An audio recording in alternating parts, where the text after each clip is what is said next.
Thank you, Mr. Speaker. That was the member whose glass is 28% full, because that's where he stands in the polls, Mr. Speaker, and that is where the community is saying, sorry, Mr. Twyford, we're not listening to you. Because the community, Mr. Twyford, elected a government on a platform of enterprise and growth. And they wanted a government that has ambition for their country.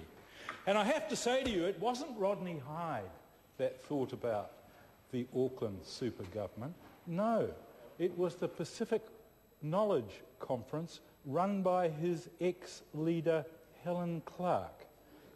And I happened to be at that conference when the idea was advanced, and I congratulate Rodney Hyde, not Helen Clark, for picking up the idea and introducing it for the benefit of those in Auckland, but all New Zealanders. She was too late. Mr. Speaker, I felt like I was at George Hawkins' valedictory speech earlier this evening, and I was particularly interested to see this piece of paper, the Hawkins Herald, published by taxpayers' money. And I have never seen such arrant nonsense put into the public domain by a Member of Parliament. And I think that the public absolutely are entitled to get their money back, particularly because one of my colleagues here says, no, this isn't the autumn edition of 2010. I saw this edition in 2001. That's right. All that's happened is it's been recycled. Now, come on, Mr. Hawkins. This is just not good enough. What is this paper harping on about? It's harping on about an increase in GST. Overlooked as the increase in benefits that are going to be paid to people, including our superannuitants. And here on an inside page is a completely fictitious photograph of two mining trucks saying, and then the headline, is this what you want to see on Great Barrier Island? Can I say to you, Mr. Hawkins, this is an outrageous lie. What happened was... Order. No, I know what the member's going to say. The member cannot use the word lie. I'll ask him to withdraw that comment. I withdraw, Mr. Speaker, but I would say that this is an outrageous mispresentation of facts, because this photograph was never taken in New Zealand, and if you'll remember, Mr. Brownlee submitted a discussion paper. He sought ideas. He didn't say this was going to happen on Great Barrier Island, and yet the taxpayer has paid for this errant nonsense, Mr. Hawkins. And then we have the article in the same paper from the member for Manukau East, which talks about ageism as alive and well. Well, he should look at around him. Yes, he can look at my case, but he could look at you too, Mr. Hawkins. And in fact, he could look at himself, or he could look at our colleague Winnie Labo. Ageism is not alive and well, as your paper suggests. I see my good friend and the future ambassador to Washington, Mike Moore, and I'm proud to be in a party that has the presence of mind to find the best people for a job. We want a free trade agreement with America, and I'm delighted that the John Key government has... No, I'll tell you about page 7. Police denied resources needed to fight crime. This is from Clayton Cosgrove, Labor spokesman on law and order. Overlooks the fact, Mr. Hawkins, 300 policemen have recently been appointed and put into South Manukau.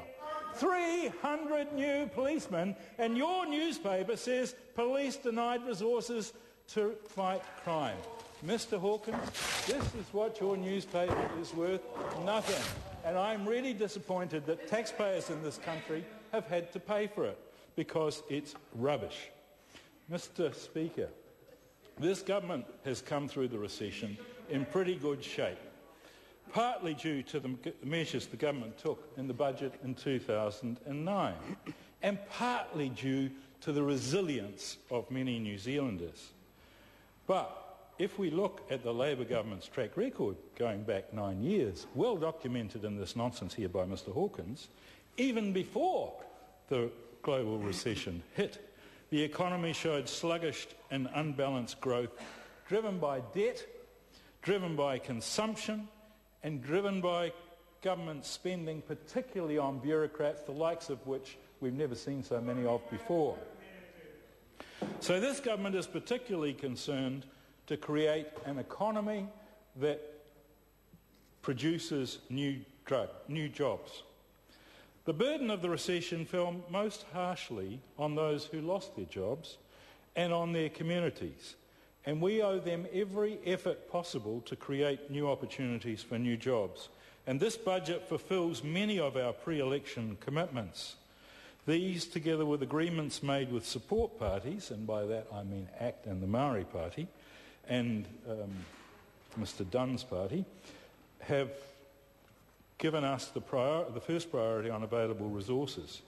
Protecting the vulnerable is the highest priority that we have. Mr Speaker, during the economic downturn, we maintained entitlements, and we're still doing that. We made commitments to low-income and older New Zealanders who need security when times are uncertain. And that's why, Mr Chairman, that's why, Mr Speaker, that's why, Mr Hawkins, this budget maintains New Zealand's superannuation benefits, it maintains student support, and it maintains working for families. So all of the lies, all the misleading statements that I've heard in the House tonight, which are absolutely untrue, have entirely been wrong, because this government is standing by its beneficiaries. Mr Speaker, this government is taking action, and my colleagues across the chamber cannot decide where they stand. In 9 years of good economic conditions which they enjoyed, social welfare spending almost doubled. That's Labor's idea of helping families and giving them handouts. And I have been told by doctors in Masterton that they were getting calls from government officials saying, get blogs off the unemployment list and put them on the sickness beneficiary list, because we want to pretend that the unemployed list is dropping. The bottom line is that Labor wasted the good times, and we left them in 1999, and here we are back again, sweeping up after them. Mr Speaker, we inherited a decade of deficits from poor spending choices, and we're taking steps to control rising debt. We want to invest in real growth for all New Zealanders, in infrastructure, research, science and technology, broadband for my electorate and the Wairarapa. Labor promised broadband for years, but never delivered. In this year's budget, we've committed over $200 million for the rollout of our $1.5 billion flagship, the Ultra-Fast Broadband Initiative. Working Kiwis are going to benefit from tax changes. We've talked about that in this House. And New Zealanders, both rural and urban, young and old alike, will gain from the government's investment in this economy.